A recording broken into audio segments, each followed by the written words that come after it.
Welcome back to the Behind the Play podcast. My name is Alex Adams, and I am joined, I think, for the third time by, the Athletics Scott Wheeler. Thanks so much for taking the time and doing this. It was nice to finally meet you at the World Juniors, around Christmas time, although it was an eventful event. I guess what's this past year been like for you? Just kind of seeing this draft class kind of come together, and how have you enjoyed it? Yeah, this draft class has challenged me in a few ways. Hmm. I've struggled to find talent, if I'm being honest, in this draft class. I think it's a weak age group, and because it's a weak age group, particularly for Finland and USA, you just show up to the international events, whether it's U18s or Five Nations or that kind of thing, and you tend to come away underwhelmed because two of the countries that are typically loaded with talent just don't have it this year. Especially in Finland's case, there are still going to be plenty of kids picked from that American NTDP team, those 07s this year. But in saying that, those 07s are you're not going to see a top 10 pick out of USA hockey, for example, other than James Hagens, who's obviously a late '06 and played at the program a full year ago. So it's been a bit of a difficult year. It's been a slog. I haven't enjoyed it, and I've sort of had that passion for this age group like I have the last few years. Part Hmm. of that is the fact that we were spoiled in Yeah. 2023 and 2024 by excellent age groups. 2023, obviously, you had the Bedard storylines all year, but there was Michkov and Adam Fantilli and Will Smith and Leo Carlson. It was a really strong group right at the top. And then last year, really 1 through 12, a really deep sort of top group, obviously led by Macklin Celebrini, but those defensemen, Sam Dickinson, Yeah. Zane Parekh, Zeev Boyum, you go down the list. Um, that it made it fun, and it made it an exciting challenge, especially with six defensemen at the top, because I find defensemen, I think every scout would tell you this, they're just naturally a little bit harder to evaluate than forwards and Hmm. project than forwards. Hmm. This year it doesn't have that same juice. You've got Matthew Schaefer, the number one prospect in the draft is a defenseman, which in and of itself is less exciting, as great a player as Matthew Schaefer is. And then B, he was with the collarbone, suffered at the World Yeah. Juniors when you were there, obviously. And then obviously mononucleosis out of the gate to start the year. He just didn't play a ton. So about 30 games across all competitions. That's Halinka, CHL USA Prospects Challenge, 17 games in the OHL, and then obviously World Juniors Selection Camp, those games against U Sports that they play, pre-tournament action, all of that. So a very limited year. And then just yeah, the NTDP doesn't really get the juices flowing, and it's been a bit more of a struggle. There's still going to be tons of talent that comes out of this group, and I've turned around on some players and really Hmm. sort of gotten reinvested in some players in this group, and I've still got my kids that I really like more than other people. And there's been some great stories to tell in this draft class. We were talking before I hopped on about Simon Hmm. Wang, for example, who's Yeah. going to quite likely be the highest drafted Chinese born and developed player in the history of the NHL draft. Obviously, Kevin He of the Yeah. Niagara Ice Dogs was drafted a year ago by the Winnipeg Jets in the fourth round. Wang's expected to go higher than that. So telling those stories has been great. And there's been a few of those sort of human interest angles that I've been able to tease out on kids in this year's draft class that have been a lot of fun to tell. So that's still a passion, but it's not a great year, and that part of it has made it a little bit challenging. I will say it's been an interesting year outside of the draft in the world of Hmm. prospects, because you have the CHL Prospects Challenge, which I mentioned off the top, a brand Hmm. new event. That in and of itself didn't have the juice I was expecting it to, because the NTDP is a weaker group. But you had that in November, which was new.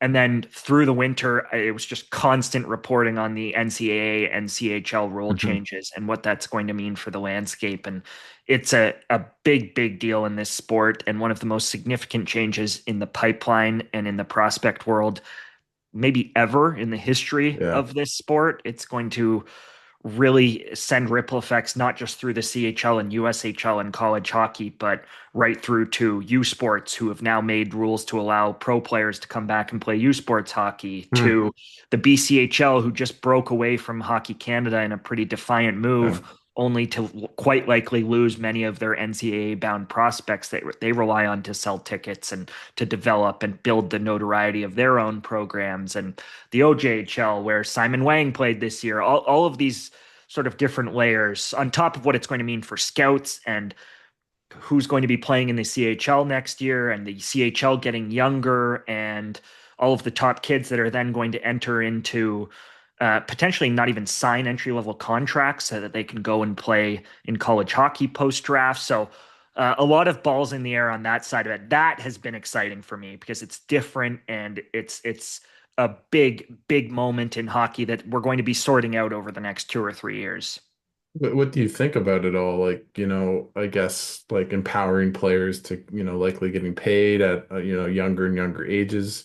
It's going to change, you mentioned the CHL, the BCHL, the OJHL. Like, what do you like I guess, this might be a loaded question, but is this good for hockey? Is this good for kind of development and for young kids moving forward in the game of hockey? I think unquestionably it's good for the players, and that's where the focus should always be. More choice for the players is positive for the players. The ability to play in the CHL from now, let's say instead of playing in the CHL from 16 to 20, you now play in the CHL from 16 to 18 or 19, and then you make that move. Some kids will do it at 17, but those are rare cases. The Macklin Celebrinis, those types who are able to complete their high school education early and obviously enter into college early. We're talking about maybe one player a year who's going to do that. The more likely route is post draft. You sit down after the draft and talk with your NHL club about your next step, and it might just become the natural path for players instead of spending those 2 years post draft in the CHL. Top prospects, I think, are quite likely going to be encouraged by their NHL clubs to go the college route. Now, you need grades, you need to get admitted, you need to want to be in a college student. All of those things are a part of it. College isn't for everybody. That's true in life, not just in hockey, but I think especially in hockey where education maybe isn't always the focus. But in saying that, a lot of kids are going to go choose that route. It'll be great for the players. And I think if it's managed right by everybody across levels, by the CHL, by the USHL, by the NHL, in terms of making changes to their upcoming collective bargaining agreement, which is going to be a necessity, I would It's gonna be expect that the signing rights will align. Right now, teams only retain rights on CHL players 2 years after the draft. It's obviously 4 years for college players and 5 years for European players. I would expect that all three of those rights are realigned to a standard year, likely 4 years of retention before you have to make a decision. And that allows the teams, A, if they pick a CHL kid, it gives them more runway. And B, it prevents CHL kids from making the jump to college after those 2 years and then immediately becoming free agents. So all sorts of things that have to get sorted out.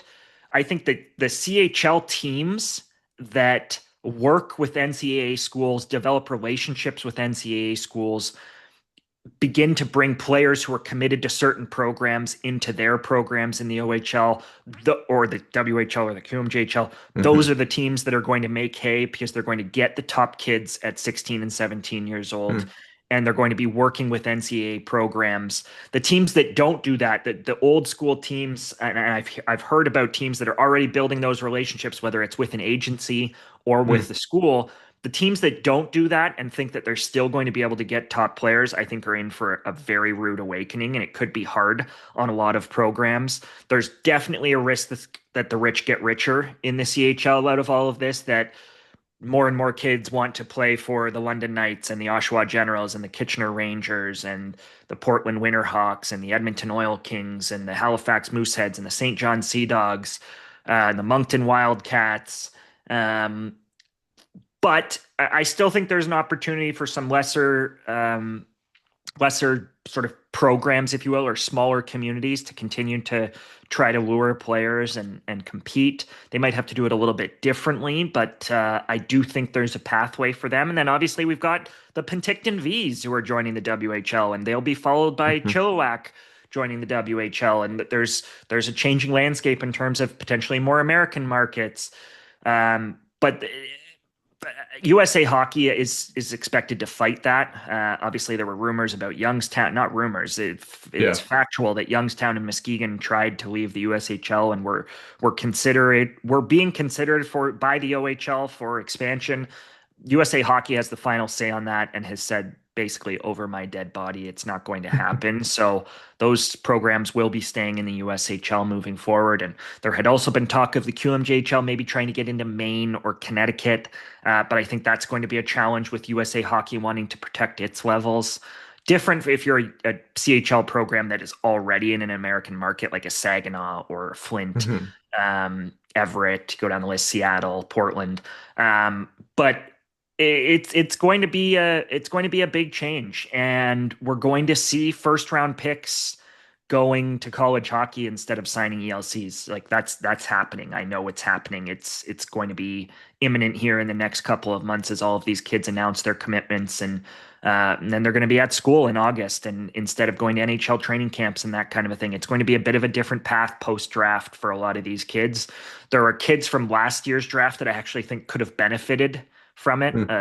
I was in Oshawa last night for the OHL championship. Well, wouldn't it be great if Sam Dickinson and Beckett Seneke could go and play college hockey next year instead of having Mhm. to make the choice of NHL or returning to junior?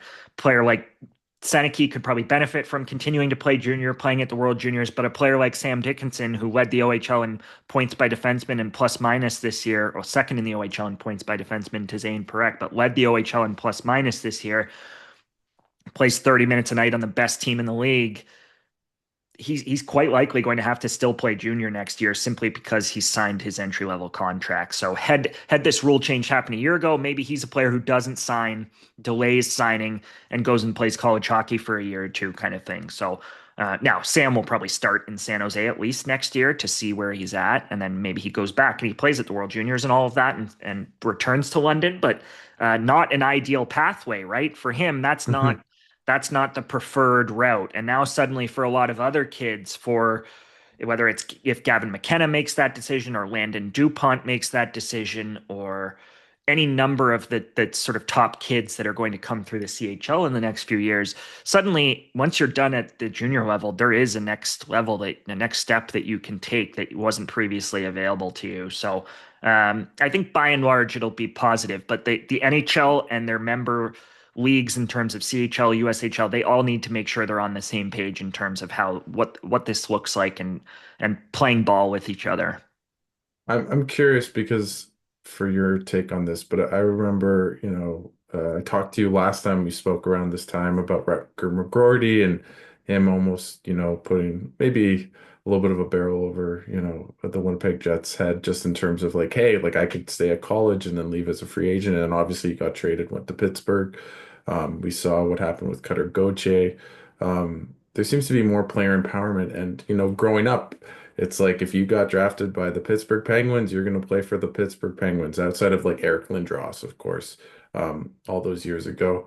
Do you think with that, with the changing landscape and with more player empowerment, that, you know, players who gets, drafted by teams are le much less likely to stay with those teams, kind of even, by the age of 22 after their 4 years kind of expires?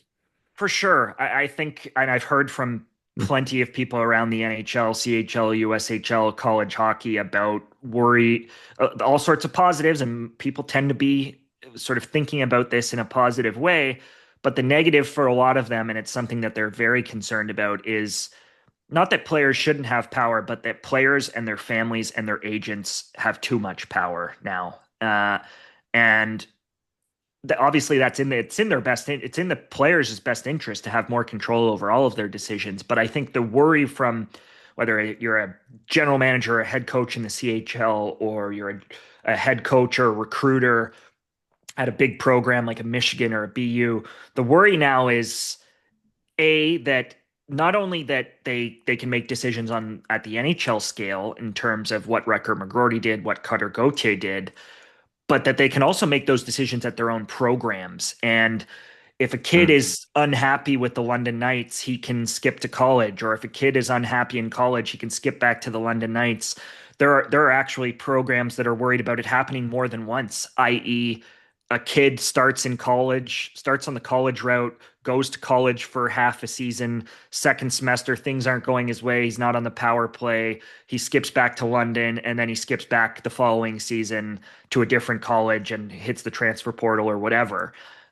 Even this year, Noah Powell, who I was watching last night in Oshawa, is an example of that. Noah went to Miami, started the year at Miami, uh, then went to Oshawa, didn't go well, went to Oshawa once the rule change happened, spent the second half of the season playing in a top six role on an OHL contending team in Oshawa. Now he's going back to a different college next year. So, Hmm. and he's a Flyers fourth rounder, obviously. So I think there's worry of that, of just bouncing around and Hmm. kids and parents and agents having too much say in where their kid goes, and that being a detriment to, well, if you're Val d'Or, how do you compete with Halifax and Quebec and Moncton and if it's, I mean, you pick if you're Flint, how do you compete with Yeah. London and Oshawa, right? If players and their agents and their families are already telling you, I don't want to go to your program at the draft at the OHL draft when they're 15 years old, they're already making demands, right? So it's a dangerous game, and it's all going to have to get sorted out, and there will likely be rules. We saw a very controversially Aiden Park, who played for the Green Bay Gamblers. He's a re-entry eligible for this year's draft. He played at Shattuck last year and didn't get picked, but was kind of in the conversation to be a late round pick in last year's draft. He then played at Green Bay this year, and when Green Bay's season in the USHL was done, he played 3 playoff games for the Calgary Hitmen in the Hmm. WHL. And there are people who are worried about that. Like, you don't want to end up in a, forget that, but could Connor Bedard, when his season's over, go back and play for the Regina Pats if they're still in the playoffs, right? Like you get obviously never going to Yeah. happen, but you No, get no, into but you get into a dangerous game with a lot of these kids where they need to set some boundaries in terms of movement, who can go where, time of the year, when players have to be registered to be on their roster. All of those things need to get sorted out. how do you think, as a prospects guy who, you know, like I listen to your stuff, I read your stuff, like you think about how these guys can develop for, can they take that jump or do they regress or whatever? Like how do you like this doesn't sound like a great way for players to progress and develop. Like it doesn't seem like the most optimal way. What do you think about it? I think as long as some of those boundaries that I talked about are put in place, I do think it becomes an optimal way for these players to develop. At 16, 17, and maybe 18, they're playing a lot of games on a busy schedule, getting a lot of touches, in theory, playing in offensive situations if they're top players in junior hockey. And then at 18, 19, they're playing a lighter schedule. They're getting into the Hmm. gym. They're getting a little bit of an education. I think all of that is really positive in terms of that CHL to NCAA pipeline that now exists. But there's going to be kids who are caught up in that. I think American kids lose out a little bit because the NCAA is about to get more Canadian. But on the flip side of it, we just saw the OHL draft this spring. More American kids were drafted into the OHL than ever before because those kids don't necessarily have to go to the USHL now either. So at an earlier age, more Americans are coming into the CHL and more Canadians are flowing back the other direction into the NCAA. So uh, I do think ultimately it will be positive for everybody. All of these jobs are still and roster spots are still going to exist. I think you might see some Canadian kids that would have typically been OHL players who don't make their OHL roster or are a fourth round pick instead of a third round pick and get Hmm. treated a little bit differently by their organization. Some of those kids now maybe go to the USHL and play for a Muskegon or play for a Chicago Steel or go that route. So it's all going to get sorted out. We just have to sort of Hmm. navigate it over the next 2-3 years to figure out where this is all going to land. Well, that was an awesome conversation, and I'm really curious to see where it goes. But I feel like I have to ask you about the 2025 class. Obviously, the Islanders won the lottery. Utah jumped up as well. Mhm. Um, when I saw you, around Christmas time at the World Juniors, it seemed as though James Higgins was number one. That seems to have changed quite dramatically. Um, you've written about this, Higgins is from New York. Schaefer seems to be close to the consensus number one pick. There's other good players, and we'll probably talk about them later. But what do you think happens at number one? And in your opinion, who's the best player in this draft? Well, in my opinion, the two best players in the draft are Matthew Schaefer and Michael Misa. Schaefer is certainly the consensus player. I think even since that World Juniors, even though he only played a game and a little bit of the second game, he was injured in the first period of the second game. think even since then, maybe even since before then at the CHL USA Prospects Challenge in November, Schaefer was already being viewed as the top guy in this class. Hagen's got off to a bit of a slower start, relatively speaking, in college hockey. Didn't have the kind of season that Macklin Celebrini and Adam Fantilli and some of the top freshmen of the last few years have had. Was still a very impactful player, was one of USA's best players at the World Juniors, led USA's forwards in ice time at the World Juniors, 9 points in 7 games, first line center on a gold medal winning team, point per game player in college, which was similar to the numbers that Matty Beniers and Kent Johnson and some others put up in their sort of draft year, post draft year. So a lot to like about James Hagen still. Dynamic skater and creator with the puck on his stick. I think he's competitive enough, but he's a 5'10, 5'11 center, and he didn't have a massive year. And as a result, you start to look at the other players that did have massive years. And while Schaefer didn't get to finish and put together the sum of a big year, when he was playing hockey, he was clearly the most impressive player in the draft. He was the only player that sort of blew people away on a consistent basis, whether that was in the OHL going end to end for goals with the Erie Otters, whether that was being clearly the best player at the CHL USA Prospects Challenge and the Helenka Gretzky Cup. CHL USA was obviously sharing the ice with Michael Misa. He was still a cut above, and I thought Misa was great in those 2 games in Oshawa and London. And then obviously the World Juniors, where he was Canada's #1 defenseman over Sam Dickinson, and you go down the list. Tanner Molendyk, he looked like their best defenseman. I think Tanner Molendyk and Sam Dickinson were the two best D in the CHL this year. So yeah, a lot to like about him. And on top of that, awesome kid and a brilliant skater, like an Yeah. Oh, unbelievable skater. So I still think he's the top pick, but I think once you get through that, you talk to scouts, you hear different things. There were people who a year ago, and even for stretches of this season, when he really picked it up in Hockey Allsvenskan, thought that Anton Frundell was the second best player in this draft class, even though he had some sort of cold stretches, wasn't great at U18 Worlds, all of that. There are mixed feelings about Anton, but generally he's very well liked as a 6'1 center who projects as kind of a Anton Lundell. I heard Anze Kopitar, but I think that's getting very carried away.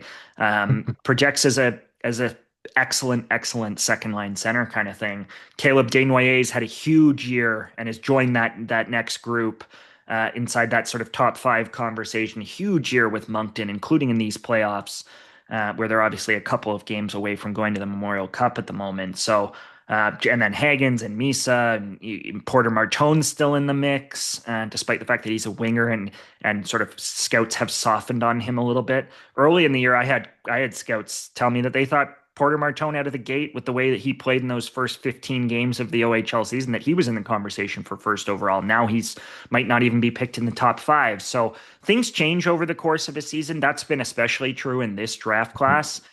Brady Martin has surged. Jake O'Brien has surged. There are other players that have sort of risen into that consensus top group.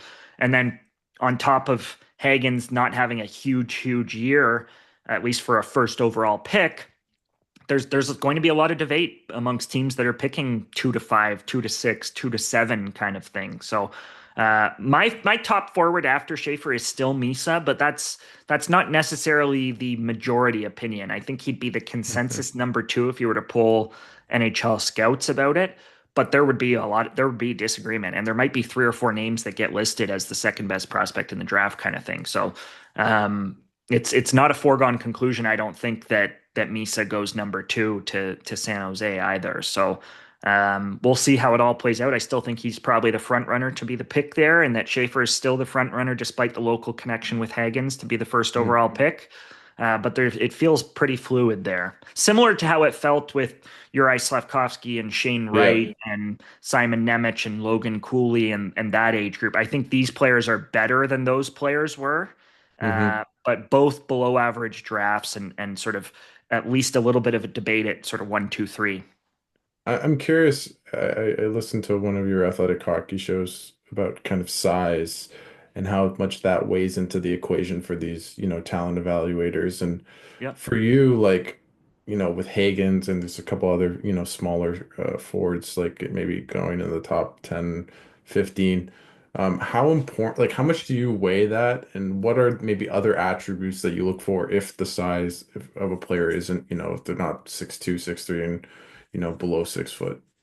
It's a part of it for sure. It's a huge part of everything that I do. I don't think it can be overstated. I do think there are teams that do put too much emphasis into it, but I understand why they do. I understand why the NHL looks a certain way, why the playoffs look a certain way every year. There is truth to all of that. We can build a team in our minds and on paper, but a team needs to be coached and they need to win hockey games, and that's a tricky process. Now, do have I typically been higher on smaller players? Do I think that teams swing the pendulum too far? Absolutely. I was high on Hmm. Wayne Hudson. I was high on Logan Stankoven. There are Cole Hudson. You go down the list. I think it's really Olin Zellweger. I think it's really important not to sort of rule those players Yeah. out. This year's draft is particularly interesting this that way because you have three kids who on talent and playing against their peers are among the best players in this age group. If you were to create a four-team all-star tournament for Hmm. the 2025 draft class, I would bet that at this stage in their careers, at this age, that 5'7" Cameron Schmidt, 5'7" Adam Banach, and 5'7" LJ Mooney would all be in it, would all be on those teams. Adam Banach is the Hlinka Gretzky Cup all-time leading scorer now. LJ Mooney was USA's best player at U18 Worlds this year. But that doesn't mean they're first round picks or even second round picks or even third round picks necessarily. So teams have to make that calculation. I have to make that calculation in terms of where I slot players like that. And then at the very top, you better be sure that James Higgins is a stud. And I think he is. I have James Higgins third on my list right now. Hmm. He's going to be third on my final list. But yeah, would I understand if a team wanted to rank him sixth or seventh on their list? Sure. Would I think they're getting carried away if he's suddenly 9, 10, 11? Yes. But there's an argument to be made for Caleb Desnoyers. There's an argument to be made for Porter Martone. There's an argument to be made for Anton Frundell, for Brady Martin, for Jake O'Brien. All of those guys I would listen to arguments on. As far as the second question, in terms of what I look for, you need to be able to skate. The strength of all of those players, James Higgins is 5'10", 5'10 and a half, 5'11. So it's Yeah. not the same conversation Yeah. as Yeah. the other Yeah. three kids, but all four of those players are amongst the best skaters in the draft. In fact, I would argue that if I were ranking the five best skaters in the draft, that all of Mooney, Banach, Schmidt, and Higgins might be in the conversation, might be in the mix. So um, you have to be able to skate. You have to be able to think the game at that level and be one step ahead of people. And you have to be competitive enough. Higgins did struggle at times this year against bigger college teams. There was a weekend in January against Merrimack where he was held scoreless in a two-game weekend set against Merrimack, and scouts watched that game and got a little worried that he wasn't getting into the inside enough, that he wasn't scoring enough, that he couldn't play in that intensity and that Hmm. physicality and that kind of a thing. I'm less worried about that with Higgins, but it is important. You need to be able to get to inside ice. You cannot live on the perimeter for your entire career, or at least if you do, you better be Patrick Kane or Johnny Gaudreau or one of those truly elite talents who can live on the perimeter and then strike to the inside in a split second kind of thing. So um, it's hard, and you're going to make mistakes. You're going to get little guys wrong. You're going to get the big giants wrong. The 6'5", 6'6" defensemen and 6'5", 6'6" forwards. Their Hmm. mistakes are made on them all the time. I know you're from Ottawa. Logan Brown. Look back at Oh, Logan Brown and the way that oh my Logan God. Brown's career played out. Right? It's hard. It's really hard.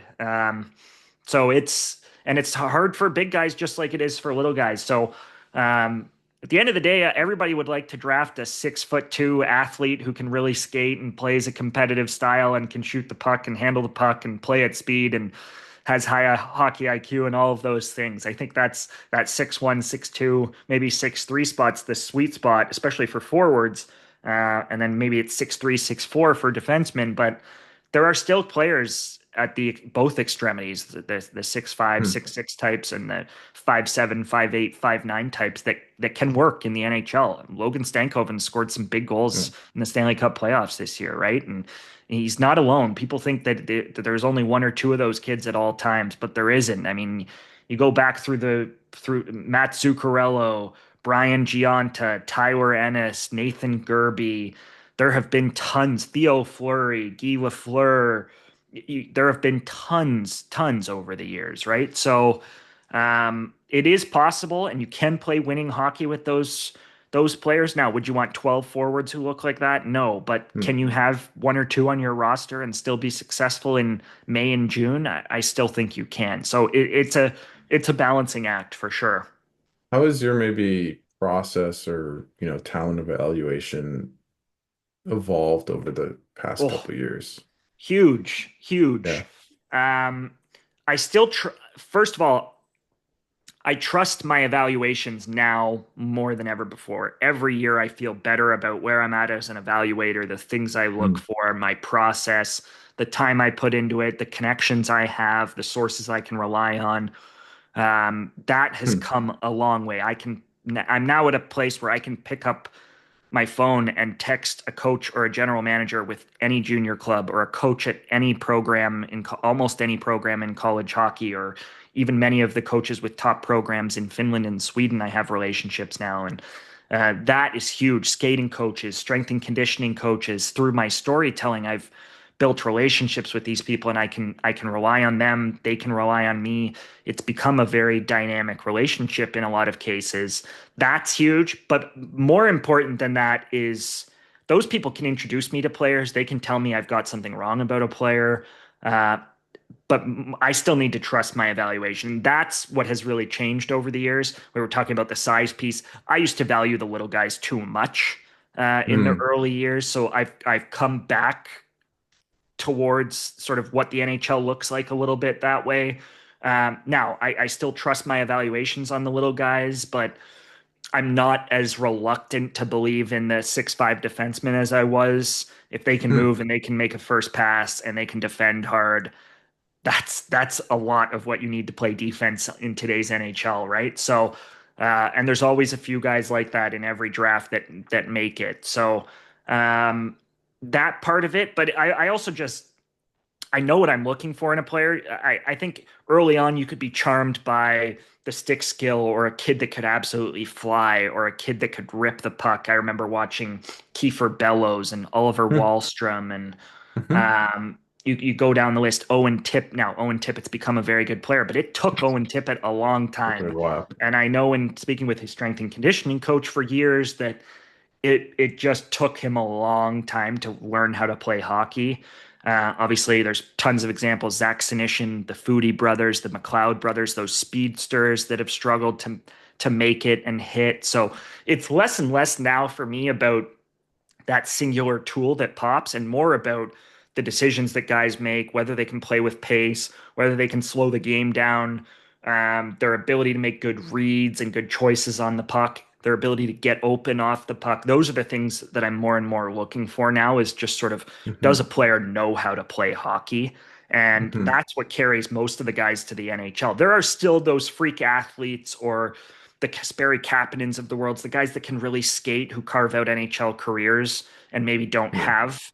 maybe don't think it well, but pretty much everybody knows how to play hockey now. And for years that wasn't the case. You talk to people, when I did my book, I talked to scouts from the 70s and 80s and 90s. They didn't care if you knew how to play hockey. They cared if you could clear the net front and box out and block shots, Yeah. and if you were tough as nails. Those were the things that they valued. All of those things still have value, but you got to be able to keep up at NHL pace. And I don't mean that from a skating standpoint. I mean that from a how fast the game is moving standpoint, Yeah. from a processing, decision making, reads. You watch some kids and they just really struggle with that. Not to go back to Oshawa and London last night, but that's front of mind because I was at Game Four Hmm. last night.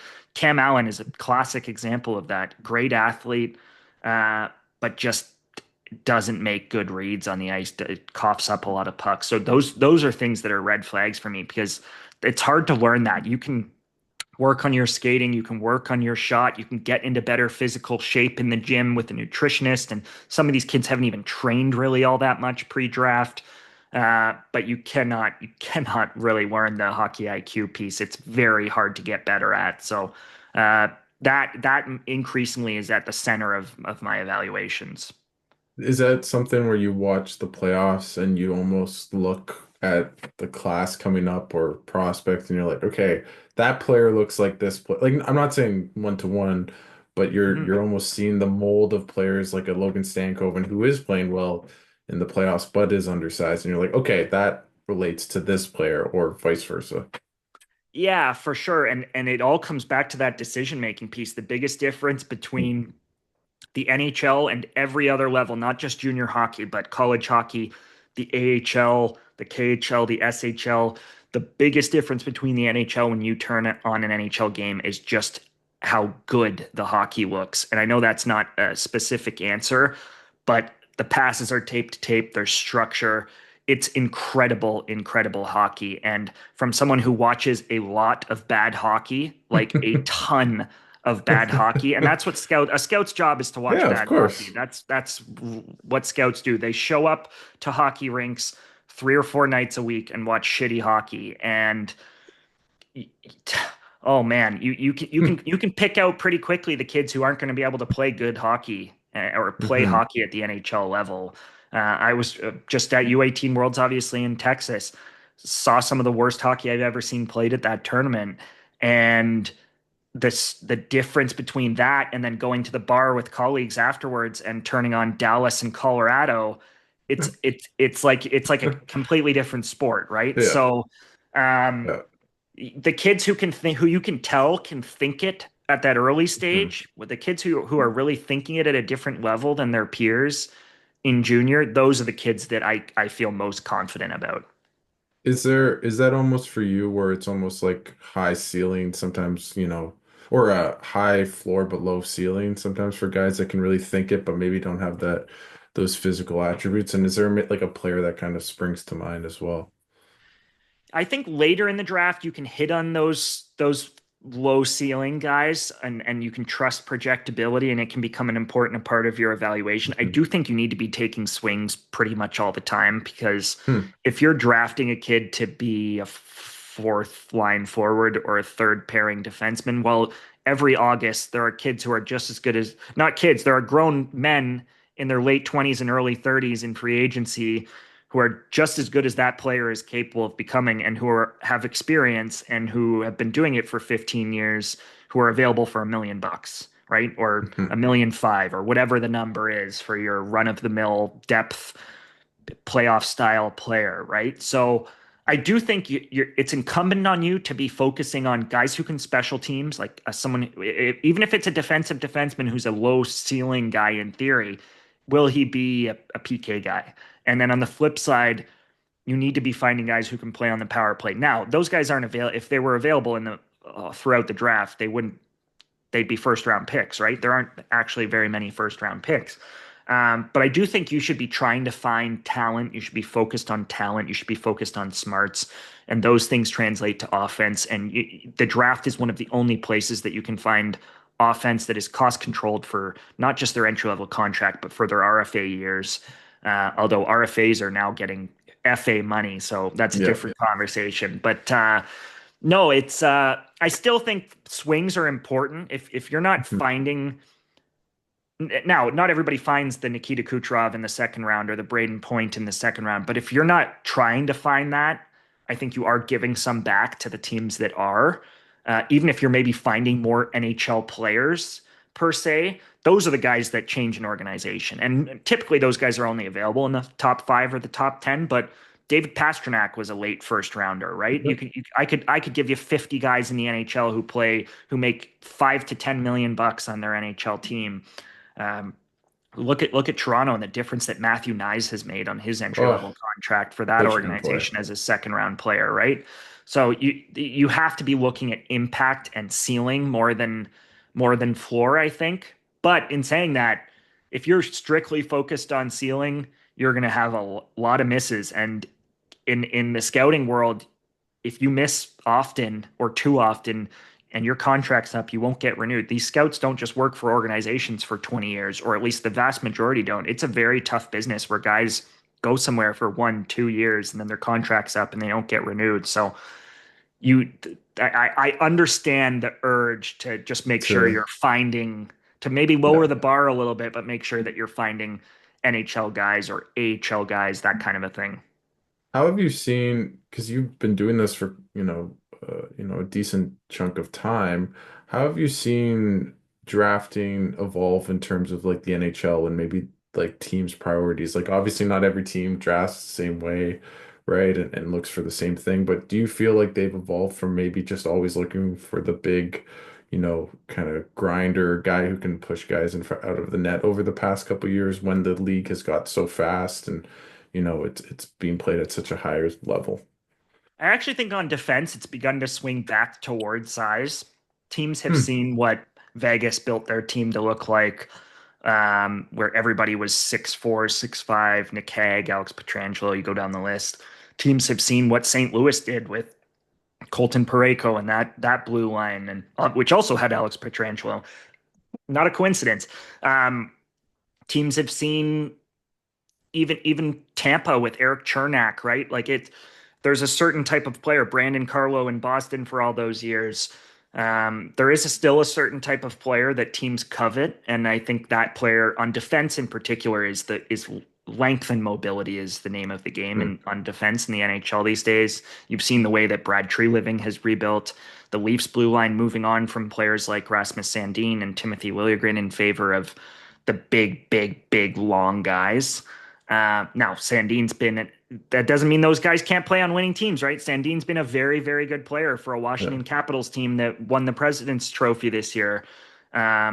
Actually, did Winnipeg win the? No, Yeah, Winnipeg, they came yeah, second, but they won the yeah, East. Yeah, yeah. yeah. But no, it's tricky though because you start to look at the shape and size of NHL rosters and the way that teams are built. I certainly think on defense, teams are definitely prioritizing length. It's hard to make it as a 5'11" defenseman now, unless you're Cale Makar or Adam Fox or Lane Hudson or that type.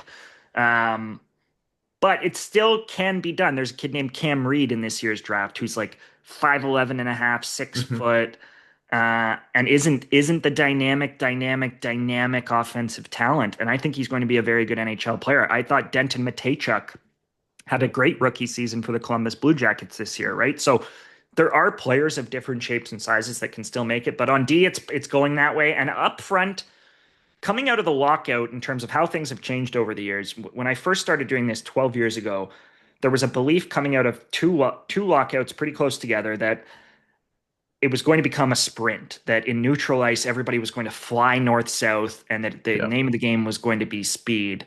And it because the clutch and grab was gone and the game was changing. And I think that's happened to a certain degree, but the game still really slows down in the offensive zone. Once you get down ice, you have to stop in the offensive zone and make plays, right? Not everything happens off the rush. And as a result, I think teams are now coming back around to the fact that skating and speed is not everything. And that in Hmm. many cases, guys who are too fast actually struggle with the pace of the NHL game in terms of getting too far ahead, putting themselves into the corner, putting themselves in bad spots, not flowing with the play and with their line mates. It's a nuanced conversation, but I do think up front, there's maybe not the emphasis on size that there used to be. The goons are gone. Fourth lines now look different than they used to. There's still Tom Wilson still exists, and there's still guys Yeah. like that, but the Ryan Reeveses of the world, like that job on an NHL roster no longer exists. You need to be able to contribute in a bottom six role. You need to be able to create offense. Teams with deep four line teams with skill up and down their lineup are winning playoff games right now. Um, Carolina is a perfect example of that. Carolina has built their team a little bit differently, and they haven't gotten over the hump. So there are questions to ask as to whether that player type and the type of team that they want to be is actually conducive to winning in the playoffs. I think goaltending over the years has actually gotten in the way of that for the Hurricanes. They haven't really had the guy. No disrespect to Kochetkov or Freddie Anderson, but they haven't had someone really grab it for them. But I mean, look at the way that the Dallas Stars are built. Oh, The Dallas Stars have guys who are capable of putting up 40 or 50 points playing on their fourth line, right? So it is doable. to build a roster that way. And in years past, teams never felt that way. Teams felt that third line had to be a checking line, and your fourth line had to pound guys into the ground, and your top six guys were your playmakers. And that has for sure changed, even in the 12 years I've been doing it. I want to, before I let you go, and thanks again for taking that. I just want to do like a quick roundup of kind of some prospects on some Canadian teams. And you were high on Demidov, and I'm just curious how you feel about that and what you see him kind of projecting moving forward in the NHL. He looked really good in the regular season, didn't really produce in the playoffs, but that Habs team didn't play that well in those 5 games against Washington. So I'm just curious about how you would evaluate him now, a year after getting drafted. Yeah, obviously a brilliant year in the KHL, an excellent NHL debut, and then there was this swell of excitement over this incredible season that he'd had, and the fact that he was over here earlier than people realized and playing at the Bell Center, which is the best barn in the league, and all of it. Yeah. It just created a great moment when he first arrived. And then he started playing, and it looked, at least in the playoffs, to me like the pace was a little much for him of playoff hockey. The big question with Demidov has always been about his pace of play and his skating. He likes to slow it down. He likes to take guys one on one and beat them side to side. He's not a speedy skater. I think he's an underrated skater, but he's not fast. So there's going to be some learning next year. I think it'll be important for them. They lowered him in the lineup in the playoffs, obviously, and limited his minutes. I think it'll be important for them not to do that next year, despite the fact that Hmm. they're trying to get better and that they've taken this step towards the playoffs. I still don't think wins and losses should necessarily be the priority for Montreal next year. I think there's a chance they miss the playoffs next year as well. Um, but if he needs to play with good players and talented players, because him elevating that group and becoming that 80, 90, that Yep. superstar is the single most important outcome for them. We know what Lane Hudson is now. We know what now Lane Hudson I still think has another level, but we know what Lane Hudson is. We know what Nick Suzuki is, and we know what they need, which is someone who can produce like Nick Suzuki or maybe even better than Nick Suzuki and really change what that offensive outlook looks like for that team. And Demidov is the only player within the organization who I think is capable of doing that.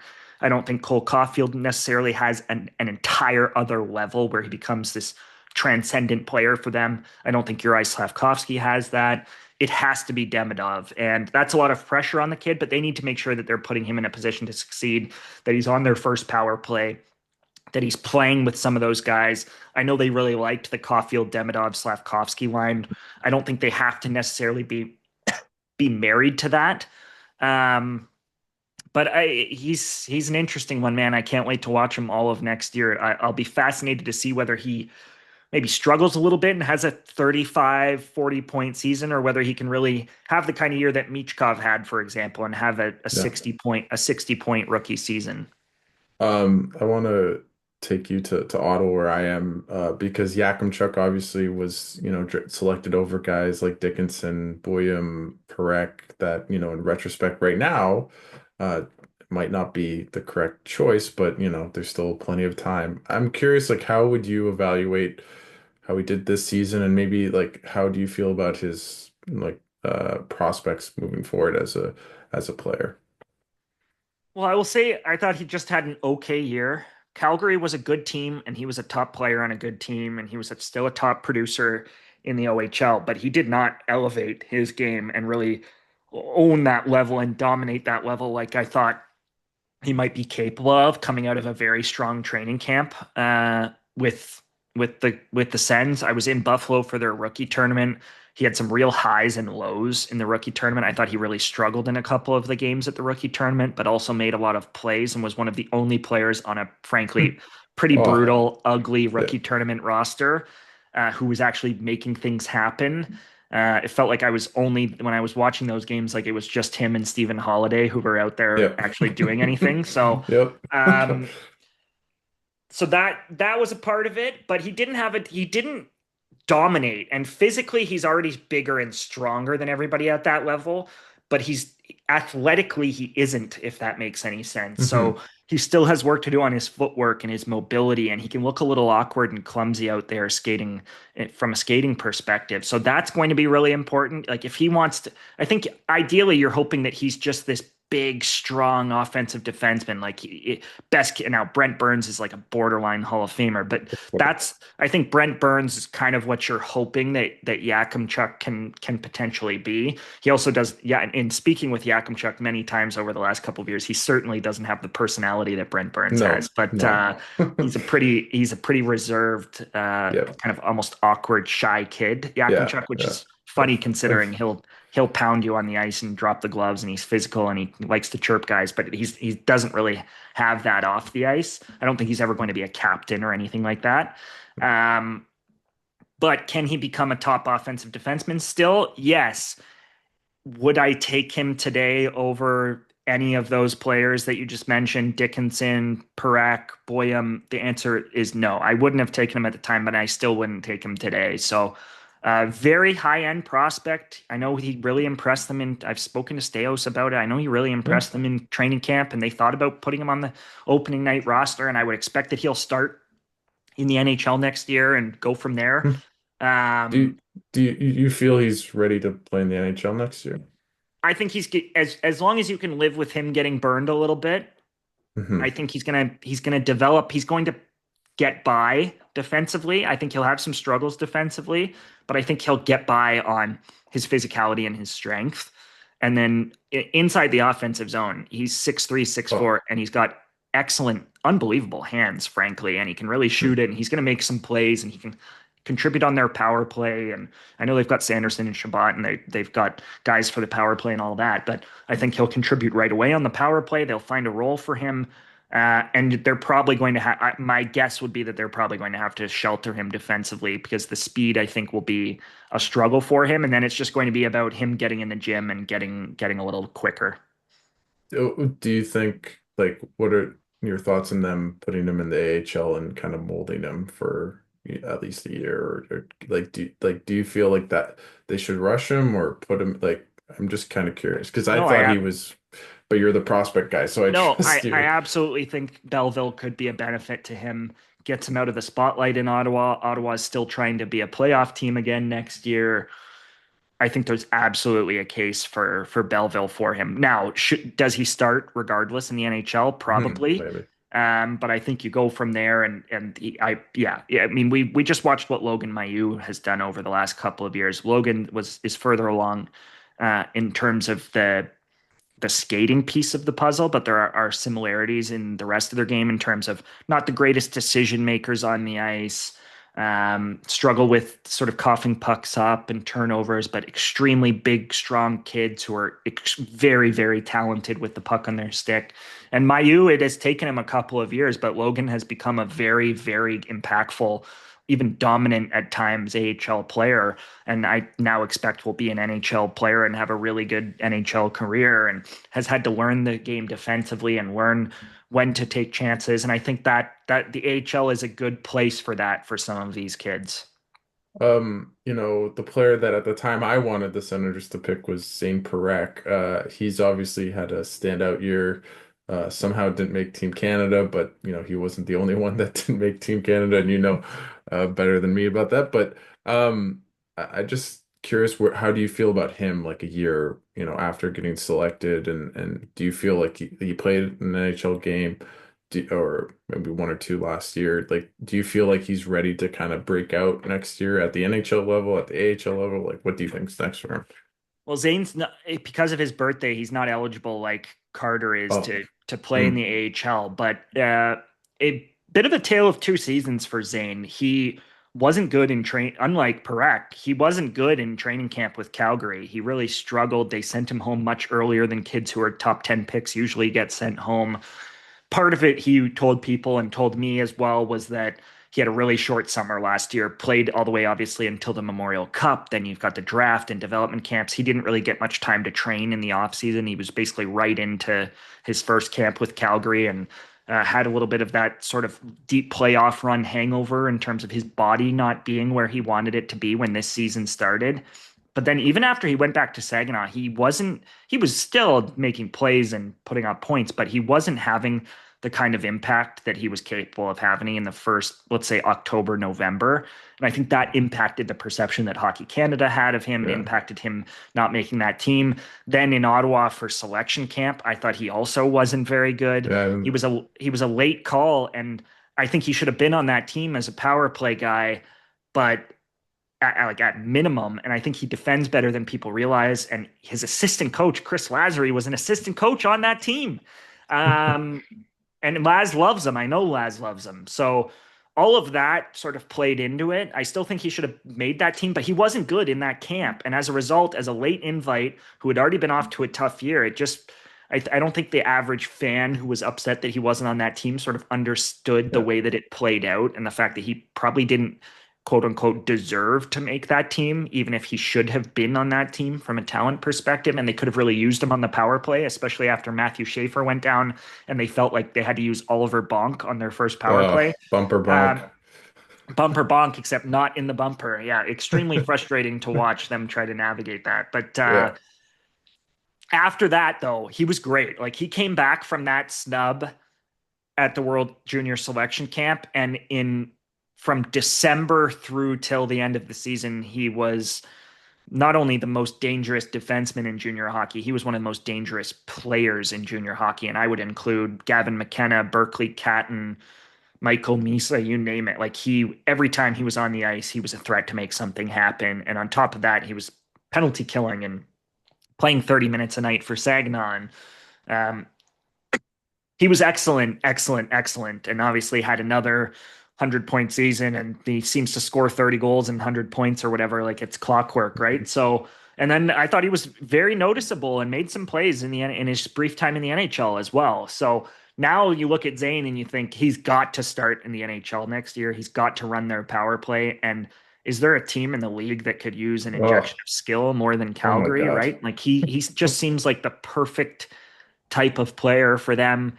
They don't always get kids who want to be Calgary Flames, but I know Zane is like he wants to be a Flame and make a difference there long term. And it's a really good situation for him, I think, in Calgary. And I expect that he's going to be a transformative offensive defenseman in the NHL for them. And I would not be surprised in the least if we're talking about him having a point per game season as a defenseman someday. Like, and I've said that about like I didn't say that about Aaron Ekblad or kids that went first overall, right? Like Mhm.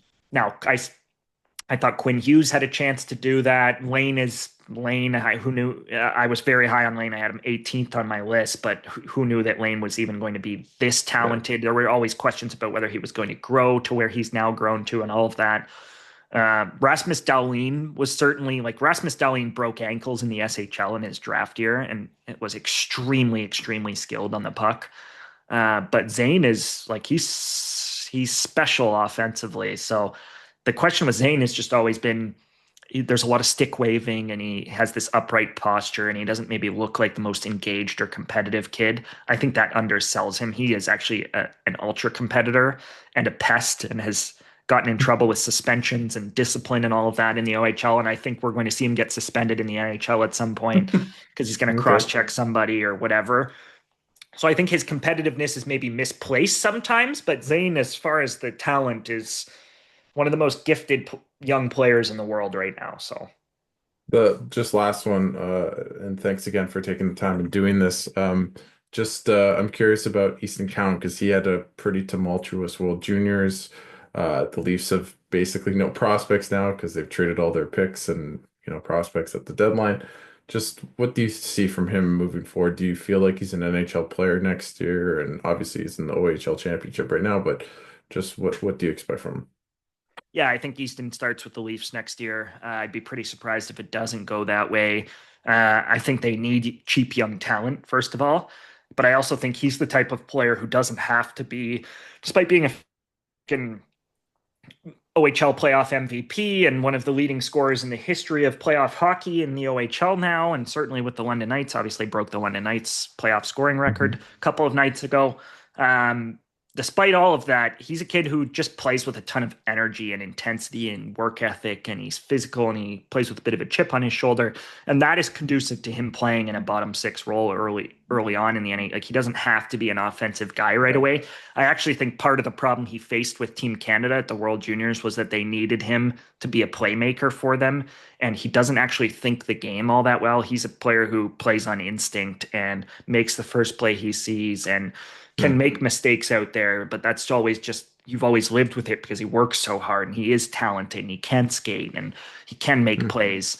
But at the World Juniors, it just looked like he was like, okay, I'm a returnee. I have to make plays. And he just went out there and tried to beat everybody. And he was shooting from all those horrible angles and just didn't seem like he knew how to sort of play his style and make an impact.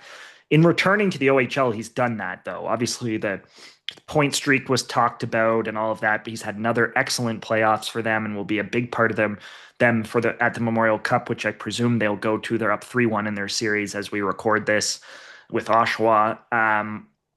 I think he's a bottom six player for the Leafs next year. I think if you put him on the third line wing, put him at third line wing, swap him into the lineup where they've played players like oddly enough, they've really struggled with some of those wing spots this year, right? Kalle Yeah. Yarncroc, Max Pacioretty, Pontus Holmberg has played center and the wing. Nick Robertson, they haven't really found what works for them on the wing in the bottom six. And as a result, there's an opportunity for him to play that role next year. So now they're going to have different players and free agency and all that, but I think he starts the year there. Scott, thanks so much for taking the time and doing this. I really appreciate it. Is there anything you want to plug just before I let you go? No, not really. Just draft coverage full force at the Athletic over the next month and a half as we lead into to Los Angeles. I'll have my on June 2nd, my top 100 is penciled in, Okay. which is obviously my biggest project of the year. But I'll have overaged rankings. I'll have more features on some of the kids coming. I'll have mock drafts. Corey and I will do debate pieces on the guys that we disagree on. All of that is right around the corner here in full swing. We've got, for the first time ever, we're doing a massive prospect player survey that I've worked all year Oh, on. cool. Huh. Um, in the past, we've done NHL scout surveys and we'll continue to do those types of pieces. I love that stuff. And I know our readers do too. But this year, I spent all year asking anonymous questions we're up to 40 plus. But after the combine, I'm hoping to get to 60 kids, like the 60 top kids, all the first and second rounders. We've asked them a ton of anonymous questions about each other, about the Huh. draft, about whether they read their That's draft cool. rankings, all sorts of stuff. So a huge project that we're trying for the first time that I'm hoping is a big That's hit, awesome. and that I don't think has really ever been done. So that would maybe be my big plug. That's the piece I'm most looking forward to Huh. getting out there. This cycle is that player Uh, survey that we're doing. We do it obviously for the NHL, the NBA, the MLB. It's a huge thing uh, that we do at the Athletic, but I've put a lot of time all year into asking these sort of same 10 questions to all the huh. top kids and That's giving them anonymity so that they actually give good is answers. is there a favorite like line that you've heard so far, or should we save it for the story or something that No, kind of jumps out? there's nothing that really pops to mind. I mean, we've asked them whether they're considering NCAA. Mm-hmm. Um, we've asked them to rank the two OHL guys and to sort of tell us who they'd pick, all that kind of stuff. So, Hmm. which NHL Cool. team they would like to draft them, which NHL team they wouldn't like to draft them. Some fun stuff that I think will be revealing. Cool. Awesome. Well, thanks so much, Scott, for taking the time and doing this. I'm really excited for that story and all your stories ahead of your own, June Christmas in terms of Yeah, the draft and everything coming up. So, thanks again for taking the time and doing this. I really appreciate it, and good luck. yeah, no sweat. And then as soon as LA wraps up, we'll be talking about Gavin McKenna for a year. There So you we go. I have that think to I look think you'll forward be to. excited about that. Yeah. Thank you.